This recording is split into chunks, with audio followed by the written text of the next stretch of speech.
माटी में घुल गया माटी का लाल, विक्रम सिंह शेखावत। करोड़ों लोगों में कुछ ही ऐसे लाल जन्म लेते हैं जो दूसरों के लिए अपनी माटी, अपने वतन और अपने समाज के लिए जीते हैं। ऐसे ही थे विक्रम सिंह शेखावत। मेरे आदर्शों में बाबा साहब अम्बेडकर हैं, मेरे आदर्शों में सरदार वल्लभ भाई पटेल हैं, मेरे आदर्शों में विवेकानंद जी हैं। तो ये सब जो सबका सामंजस्य बन के अगर एक मामला आगे बढ़ेगा तो हमें विश्व गुरु बनने से कोई रोक नहीं सकता।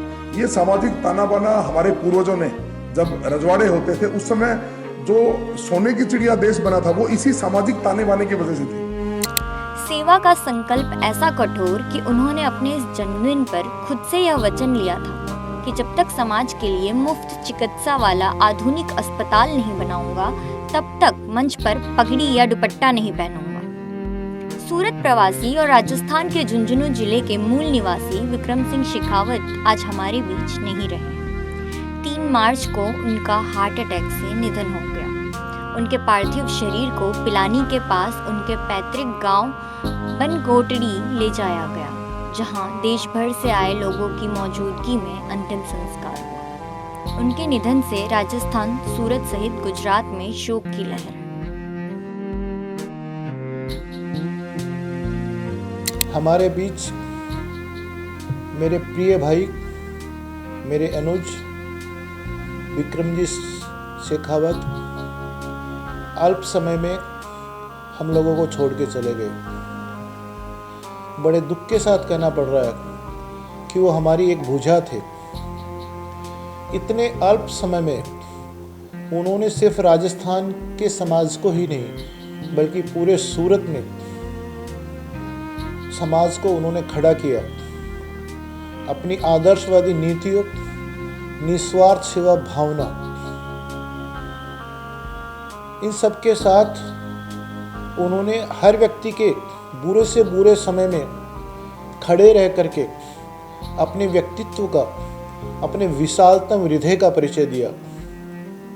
उनके जाने की कमी उनके परिवार के लिए तो असहनीय कष्ट है ही, लेकिन हमारा निजी तौर पे और समाज के लिए भी बहुत बड़ी क्षति है। विक्रम सिंह शेखावत के पिता राजपाल सिंह शेखावत भारतीय सेना में सेवाएं दे चुके हैं। श्रीलंका में शांति सेना के मिशन के दौरान वे युद्ध में घायल हो गए थे। इसके बाद वे परिवार सहित सूरत आकर बस गए और यहाँ रिलायंस में सिक्योरिटी हेड का पद संभाला। विक्रम सिंह शेखावत की प्रारंभिक शिक्षा राजस्थान में हुई तथा आगे की पढ़ाई उन्होंने सूरत के केंद्रीय विद्यालय से की।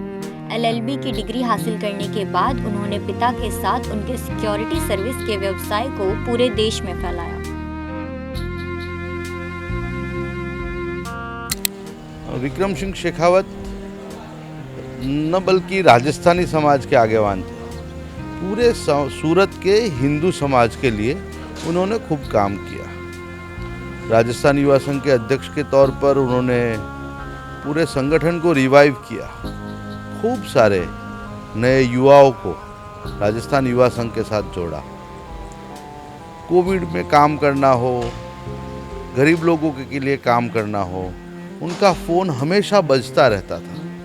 वो हमेशा देर रात तक भी लोगों से फ़ोन पर बात करते थे, लोगों को मदद करते थे और इसके कारण से आज पूरे सूरत में और प्रवासी राजस्थानियों में सब में बहुत शोक की लहर है। विक्रम सिंह जैसा एक जिंदा दिल व्यक्ति जो हिंदुत्व की विचारधारा से जुड़ा था, अपनी संस्कृति से जुड़ा था, अपनी माटी से जुड़ा था, सेवा में उनकी रुचि थी, संगठन में के माहिर थे, वो पढ़े लिखे एडवोकेट थे। उन्हें पता था कि लोगों को कैसे जोड़ते हैं, लोगों को जोड़ के संगठन कैसे मजबूत हो सकता है और उनके सूरत राजस्थानी समाज के लिए उन्होंने जो काम किया है उस काम को हम कभी नहीं भुला सकते हैं। विक्रम सिंह शेखावत बचपन से ही राष्ट्रीय स्वयंसेवक संघ जुड़े, बाद में संगठन में कई जिम्मेदारियां निभाई।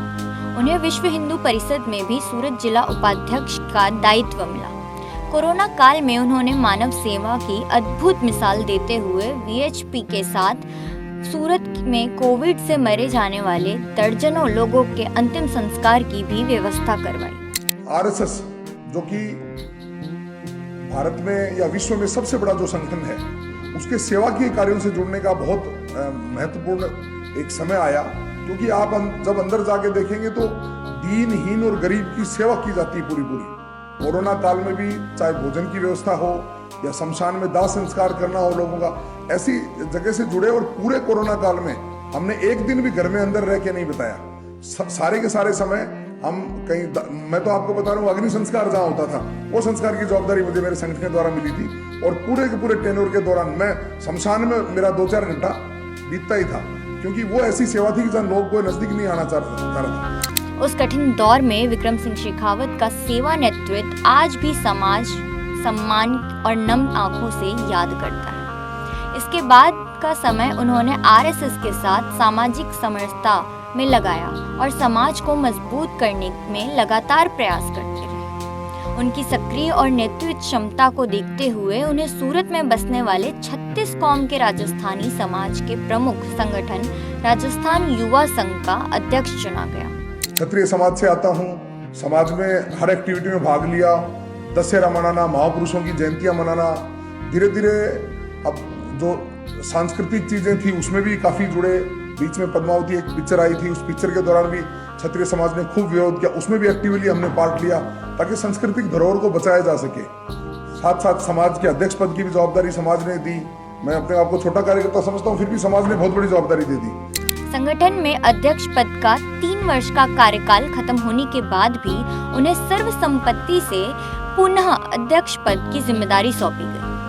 अध्यक्ष पद पर रहते हुए उन्होंने शिक्षा, चिकित्सा और रोजगार से वंचित लोगों के लिए कार्य किए। उनके नेतृत्व में राजस्थान युवा संघ गौ सेवा, मानव सेवा और सामाजिक गतिविधियां निरंतर संचालित करता रहा। फादर साहब को देखा, ये गौ सेवा के प्रति बड़े वो समर्पित थे और सामाजिक किसी भी कार्य में भले उनकी अगर ज्यादा फिजिकल उपस्थिति नहीं होती थी तो डोनेशन देना जितना यथाशक्ति सम होता था उनको देखते आए थे। तो मेरे में भी रुचि थी कि भाई समाज में जो वंचित लोग हैं उनको हमें आगे बढ़ाना चाहिए। हम लोग मारवाड़ी समाज का संगठन बोलते थे, जिसमें राजस्थान, हरियाणा और दिल्ली यहाँ के जितने भी लोग हैं वो मारवाड़ी यहाँ अपने लोग बोलते हैं। और हम लोग यहाँ 2-3 पीढ़ियों से रह रहे हैं, तो हम यहाँ के लिए प्रवासी नहीं थे, हम प्रवासी थे अपने प्रांतों के लिए। इसलिए उन्होंने एक नाम दिया था गुजराती मारवाड़ी। जो राजस्थान युवा संघ में वो सारे गुजराती मारवाड़ी लोग थे। तो उनका एक ही ये सपना था कि एक ऐसा हॉस्पिटल बने जहाँ ऐसे कार्ड चले, कोई भी परप्रांतीय आदमी गुजरात में है उसका आधार कार्ड है, उसका माँ कार्ड है, सब जगह पे ये होता है उसका स्वास्थ्य का जाँच वाँच। पर बाहर के लोग, हिंदी भाषी लोग, भले वो बिहार के हो, यूपी के हो, राजस्थान के हो, दिल्ली के हो, हरियाणा को, एक ऐसा हॉस्पिटल बने जहाँ उन लोगों का भी ट्रीटमेंट हो और फ्री में हो। ये उनका सपना था कि एक भव्य 50 बेड का हॉस्पिटल बने जहाँ पूरा कार्डिक उसका इलाज हो, न्यूरो का इलाज हो। हिंदुत्व को मजबूत करने की बड़ी उनकी प्रबल इच्छा थी। उनका एक इच्छा थी कि राम जी ये फागोस हो जाए, उसके बाद हम एक गैजेट कराएंगे जिसमें आप अपने अट्टा कटा देना। जैसे मैं रामावतार पारिक हूँ तो पारिक नहीं है, मैं रामावतार, और मैं विक्रम सिंह शेखावत नहीं, ओनली विक्रम ही। तो आने वाली पीढ़ियों में ऐसा हो कि सब लोग, कोई हिंदू, कोई ब्राह्मण नहीं हो, कोई राजपूत नहीं हो, कोई जाट नहीं हो, सब एक आम आदमी के नाम से पहचाना जाए। तो ये हिंदू धर्म में अगर मजबूत करना है तो ये जातिवाद को खत्म करना पड़ेगा, और इनकी ये इच्छा थी। दूसरा, वो कभी भी की बातें करते थे कि बेघर फ्री सूरत उनको करना था। हम लघु उद्योग भारती में काम करते थे। लघु उद्योग भारती के माध्यम से उनका एक सपना था कि मैं एक स्किल डेवलपमेंट सेंटर बनाऊं, और जितने भी ये चौराहे पे बेघर्स है उनको ले जाके वहाँ स्किल्ड करके उनको ऐसा रोजगार दूं और सूरत को बेघर फ्री सिटी बनाया। विक्रम जी के समय हम लोग ये सोचते थे कि हर कार्यकर्ता अध्यक्ष है। उन्होंने कभी अध्यक्ष जैसा कभी किसी को बताया नहीं तो लघु उद्योग भारती में मेरे साथ है, कभी ऐसा किसी को महसूस ही नहीं उन्होंने दिया कि वो अध्यक्ष है, और नहीं ये राजस्थान युवा संघ में कभी महसूस हुआ कि वो अध्यक्ष है। हमेशा सबको साथ लेके चलते थे। एक तीसरा, हम एक संगठन चलाते थे, समत्वम फाउंडेशन। उसके तहत हम जैसे सुदूर आदिवासी लोगों को स्किल्ड करके, उनके पास थी सब स्किल्ड सेंटर, और उनको रोजगार देते थे। जिस दिन उनकी वाइफ का या उनके ब्रदर का मेरे पास फ़ोन आया कि ऐसे भाई साहब सीरियस है, तो मैं कहा ये हॉस्पिटल में ले आओ। उससे पहले हम लोग पहुंच गए थे। और जैसे आए, मैं क्योंकि मैं ये फार्मा से जुड़ा हूँ, साइंस सब्जेक्ट से जुड़ा हूँ, रात दिन मेरा काम है, तो मैंने उनको देख के समझ गया था कि मैंने अपना भाई को दिया। और उसके 24 घंटे तक मुझे कोई समझ में नहीं आ रहा था कि क्या हो रहा है। ना मैं उनके अंतिम संस्कार में जा पाया, ना मैं सिविल में जा पाया, क्योंकि मैं खुद हॉस्पिटल में एडमिट था और मुझे समझ में नहीं आ रहा था क्या चीज़ें हो रही है। इससे वो उसके बाद 24 घंटे तक क्या हुआ मुझे कुछ नहीं मालूम, पर मुझे अभी भी यकीन नहीं हो रहा है कि वो मेरे साथ नहीं है।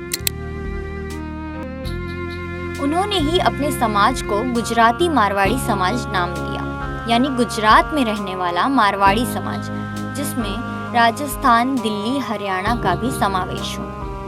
वे सूरत लघु उद्योग भारतीय अध्यक्ष भी रहे हैं। उनके नेतृत्व में मात्र 45 दिनों में 1100 नए सदस्य बने, जो एक नया रिकॉर्ड बना, जिसके लिए उन्हें संघ के सहकार डॉक्टर कृष्ण गोपाल द्वारा मध्य प्रदेश के देवास में सम्मानित किया गया।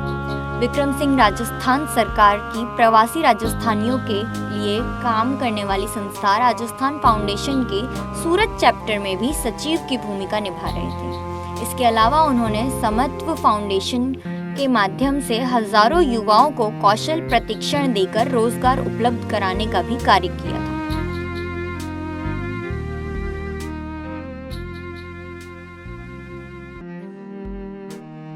ऐसे व्यक्तित्व जो हर आदमी को साथ लेके चलता है, 36 कौम में कोई आदमी इसके विरोध में नहीं हो सकता है। ऐसा आदमी, सूरत के बड़े से बड़े उद्योगपति, छोटे से छोटा कोई कर्मचारी, सब उनका फैन था।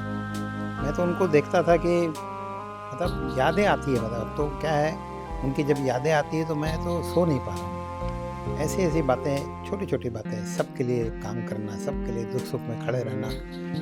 रात 10 बजे भी आप कोई, मैं देखता हूँ, बात करता हूँ तो पता लगा कि फलाने जगह प्रॉब्लम हो गई किसी को, तो गए वहाँ से हेल्प करने। ऐसा व्यक्तित्व कभी कभी तो भगवान पर भी गुस्सा आता है।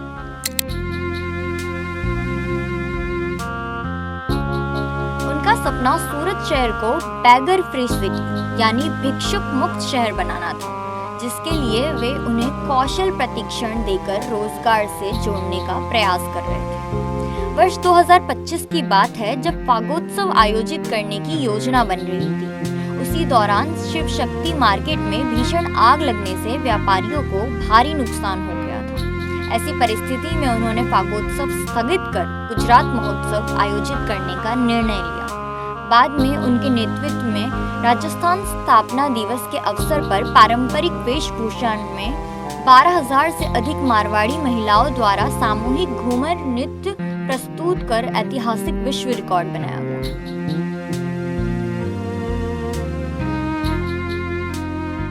जननी तू जणजे संत के दाता के सूर, नहीं तो रह बांधड़ी नहीं गवाजे नूर। ये देखा है हमने कि कोई इंसान जाता है तब उसके कर्मों का, उसकी बातों का, उसके किए गए कामों के बारे में पता लगता है। और जिस दिन घंटे भर में जब ये खबर पूरे शहर में सुनी तो लोगों के आने जाने वालों का, मिलने वालों का, और मैंने लोगों की आंखों से उनके आंसू गिरते देखा, रोते भी लगते देखा, जैसे कोई अपने घर का सदस्य हमें छोड़ के चला गया हो। 10,000 से ज़्यादा लोग हॉस्पिटल में। मैं गहरा दुखी हूँ क्योंकि बहुत सारा समय साथ में बिताया है, कई प्रवास साथ में किए हैं, बहुत नज़दीक से उनको हर एक संस्थाओं को समर्पण भाव से काम करके देखा। मेरे साथ बहुत सारे अलग अलग संस्थाओं में भी काम किए, और जब अपने किसी भाई की समस्या का कोई भी प्रश्न आता था तो भाई हमें भी प्रेरित करता था और जी जान लगा देता था। शायद वो परिवार जिसके लिए बहुत बड़ी क्षति है, और हमारे लिए भी, क्योंकि दूसरा विक्रम अब कहाँ से लाएंगे। जब भी कोई बात चलती थी, कहीं भी थोड़े से कोई भी भाई नेगेटिव होता था, मैं भी कहता था कि ये कैसे करेंगे। हमेशा एक ही आवाज़ आती थी कि भाई साहब मैं हूँ ना, आप क्यों चिंता करते हैं। ये शब्द, ये हिम्मत देने वाला विक्रम अब कहाँ से लाएंगे।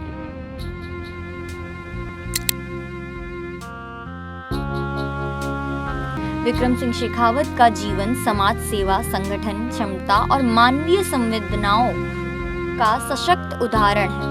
उनके कार्य और विचार समाज को प्रेरणा देते रहेंगे। स्वर्गीय विक्रम सिंह शेखावत को यही सच्ची श्रद्धांजलि होगी जब उनका सपना ऐसा अस्पताल स्थापित किया जाए जहां समाज के आर्थिक रूप से कमजोर लोगों को कार्डिक और न्यूरो जैसी आधुनिक चिकित्साएं सुविधाएं उपलब्ध हों। ऐसे देव पुरुष कुछ समय के लिए धरती पर आते हैं। मेरी परमपिता परमात्मा से प्रार्थना है कि उनको अपने चरणों में स्थान दे और उनके परिवार को इस दुख की घड़ी में सहन करने की शक्ति दे। इस तरह के इंसान सालों से धरती पर जन्म लेते हैं और बहुत अल्प समय में अपनी छाप छोड़ के चले गए। मैं उनको एक श्रद्धांजलि देते हुए भगवान से वापस विनम्र प्रार्थना करता हूँ कि इस पवित्र आत्मा को अपने धाम में स्थान दे। ओम शांति।